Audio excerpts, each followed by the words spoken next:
Hola, ¿qué tal están? Tutorial de los valores éticos. También podríamos decir de los valores morales, es lo mismo.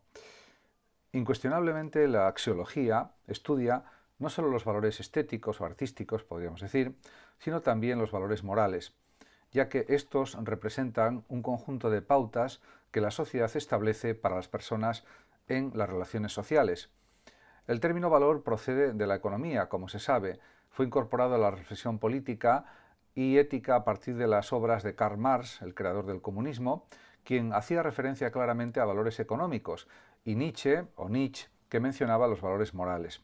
Por supuesto, Nietzsche hablaba de una moral de los señores y una moral de los esclavos, que era la de los cristianos.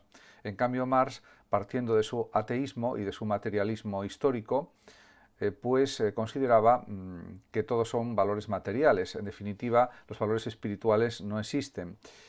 Y realmente solo existe este mundo empírico, este mundo material, y diríamos que cualquier tipo de idealismo es algo erróneo, es algo falso, en definitiva. En ese sentido, él criticó mucho a las filosofías idealistas de Hegel y de otros filósofos también idealistas. A principios del siglo XX, Max Scheler y otros filósofos también intentaron construir lo que llamaron una ética de los valores. Desde entonces se puede decir que el término valor ha incorporado un cierto sentido muy coherente en la ética. En la actualidad, por ejemplo, afirmamos que algo tiene valor cuando es deseable por sí mismo o se juzga superior a otras cosas. Por ejemplo, un objeto es valioso para mí porque yo lo deseo, porque me resulta útil, porque me gusta, porque puedo especular económicamente con él, etc. En este sentido, en el ámbito de la ética, ya circunscribiéndonos a ese ámbito solamente, valor se refiere a las cualidades que poseen ciertos objetos o determinadas acciones. Y gracias a estas cualidades podemos decir que se considera que dichos objetos o acciones o conductas son preferibles o más acordes con nuestras normas éticas o morales. Para aclarar más este concepto, nos podemos servir de un ejemplo. Por ejemplo, la acción de ayudar a una persona necesitada, que es una expresión de solidaridad, cuando tenemos capacidad para ello, es considerada preferible a la de no ayudarla. En ese sentido, si la cualidad de esa acción, ayudar, es deseable en sí misma, la interpretamos en la norma moral que hay que ser solidarios con los demás. En este sentido también los valores indudablemente orientan nuestra vida y nuestras elecciones diarias. También se puede decir que los valores no se captan solamente a través de la razón o de los sentidos, sino especialmente a través también de la intuición emocional, o lo que es lo mismo, de la facultad valorativa, estimativa, que está unida a nuestra vida sentimental. El bien moral, por tanto, consiste en preferir realizar un valor superior en vez de uno inferior, y el mal moral de lo contrario.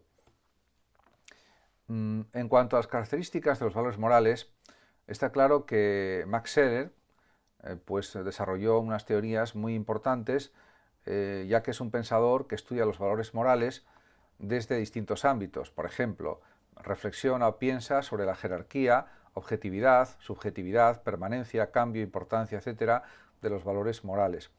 Además, definió o caracterizó los valores morales con los siguientes rasgos.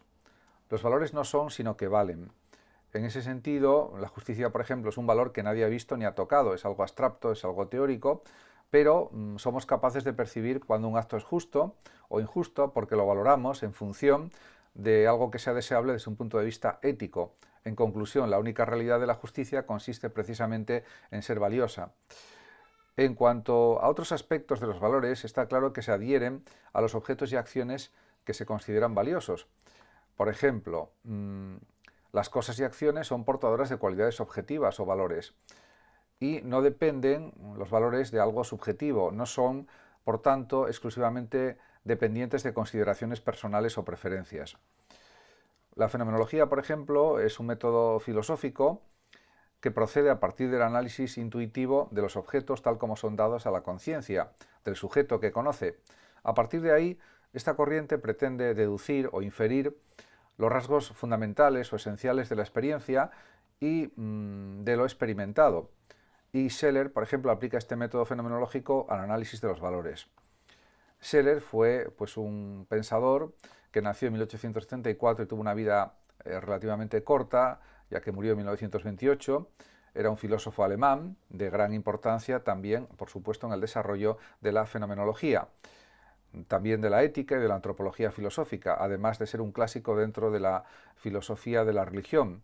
Está considerado como el pensador teórico de los valores y está adscrito a la corriente fenomenológica, que se inicia en cierto sentido con Kant, aunque su máximo desarrollador de la fenomenología, el máximo desarrollador es, como se sabe, Edmund Husserl. Entre las obras principales de Max Scheler se pueden citar Esencia y formas de la simpatía, El resentimiento en la moral y la esencia de la filosofía y la condición moral del conocer filosófico. Realmente los valores éticos están polarizados, en el sentido de que realmente todo valor tiene necesariamente un contrario, un contravalor, podríamos decir. A la igualdad se contrapone la desigualdad, a la justicia la injusticia, a la libertad la opresión, etc. Además, los valores están también ordenados, jerarquizados, podríamos decir, ya que no todos los valores están al mismo nivel. Por tanto, los valores deben ordenarse según su grado de significación o de importancia. Moral, por ejemplo, parece mejor la justicia de una acción que el hecho de que sea útil. Indudablemente, se podrían dar muchas razones explicando esto, pero creo que son razones que cada uno puede pensar por sí mismo. Los valores también se perciben a través de una intuición directa, no solamente a través de la reflexión. Los valores se captan, como consideraba por ejemplo Scheler, a través de la facultad estimativa, es decir, de la capacidad que tenemos para juzgar el aprecio que sentimos o no por ciertos actos y objetos.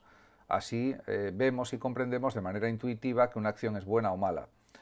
Además, se puede señalar que los valores representan las cualidades y cualidades propias de los hechos.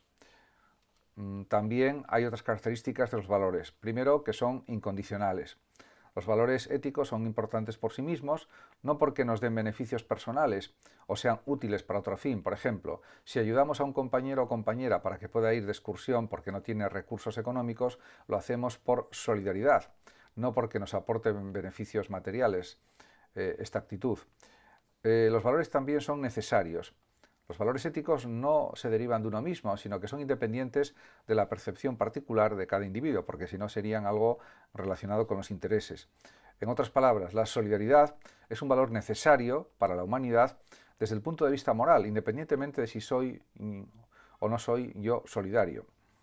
Y por último, podríamos decir que los valores también son universales, porque tienen vigencia para todos los seres humanos y para todas las culturas. De esta manera, los valores que se recogen, por ejemplo, en la Declaración de los Derechos Humanos tienen el objetivo de ser válidos para todas las personas.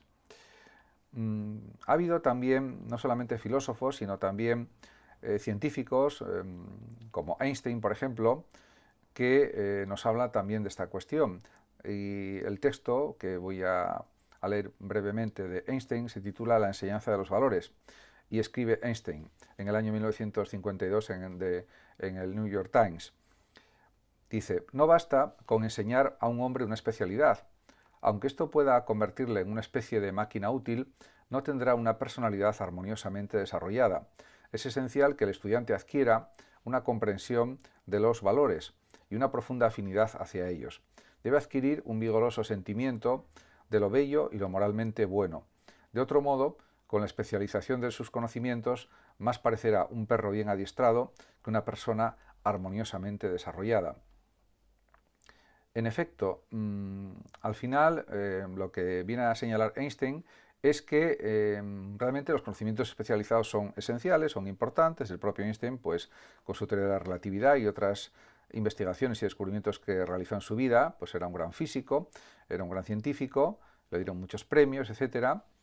Y realmente, por ejemplo, con su fórmula energía igual a masa por velocidad al cuadrado, pues realmente, pues, y otras muchas enseñanzas que ofreció en el ámbito de la física, la teoría de la relatividad, por ejemplo, fundamentalmente, y otras teorías, pues realmente cambió la física de su tiempo, aunque por supuesto no estaba de acuerdo, por ejemplo, con la mecánica cuántica en parte, porque decía que Dios no juega a los dados, etcétera, etcétera, publicó distintas obras en relación con su especialidad, que era la física, y también escribió pues libros y artículos en relación con cuestiones de tipo filosófico también.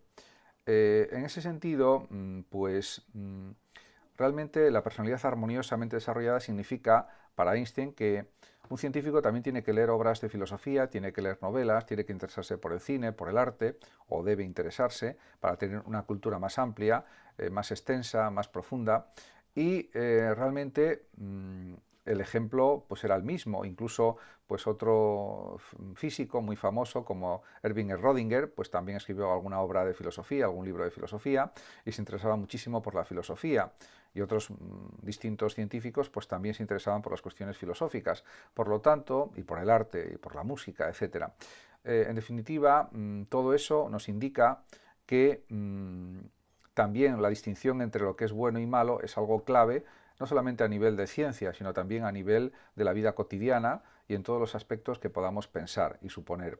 Por lo tanto, realmente una personalidad armoniosamente desarrollada pues significa que hay un equilibrio en las decisiones, en las acciones, en los comportamientos, lo que no implica tampoco que no podamos hacer cosas que se salgan un poco de lo común, o que se salgan totalmente de lo común, pero siempre buscando el bien, buscando, diríamos, la justicia, buscando también la solidaridad, y en ese sentido, pues inspirados en valores de paz, en valores de armonía, en valores de desarrollo personal, etc. Eso sería la clave fundamental para una buena vida y sobre todo para que haya pues una sociedad en la que impere el entendimiento, en la que impere la diversidad, la justicia, la igualdad, en definitiva los valores que están señalados en los derechos humanos, en la Carta Universal de los Derechos Humanos. En ese sentido, el propio Einstein es un ejemplo de todo esto porque con sus cartas a Roosevelt y a otros mandatarios norteamericanos, con sus intervenciones, intentó que no se llegara a producir una guerra atómica y que no se lanzaran las bombas atómicas, cosa que no logró, por desgracia, pero él siempre fue un destacado pacifista, podríamos decir, al igual que Bertrand Russell y otros grandes pensadores y científicos.